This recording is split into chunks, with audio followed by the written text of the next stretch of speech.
नमस्कार, माझे नाव प्रियंका अशोक कदम. नमस्कार, माझे नाव संस्कृती जयदीप मगर. आमच्या शाळेचे नाव त्र्यंबकराव काळे विद्यालय मलवडी, तालुका मान, जिल्हा सातारा, राज्य महाराष्ट्र. आम्ही इयत्ता 9वी अ मध्ये शिकत आहे. समृद्ध भारत याविषयी आम्ही काही तुम्हाला माहिती सांगणार आहे. समृद्ध भारत म्हणजे असा भारत जो शिक्षण, विज्ञान, तंत्रज्ञान, अर्थव्यवस्था, शेती, उद्योग, आरोग्य आणि संस्कृती. भारत हा विविधतेने नटलेला देश असून आज तो जगातील एक उभरती महासत्ता बनत आहे. समृद्ध भारताचा पाया म्हणजे शिक्षण. समृद्ध भारताचा पाया म्हणजे शिक्षण.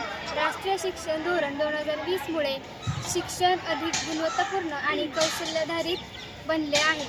आज डिजिटल माध्यमांमुळेही ग्रामीण भागातही शिक्षण सहज उपलब्ध झाले आहे. समृद्ध भारत म्हणजे शिक्षित, सक्षम, प्रगत आणि उपलब्ध झाले.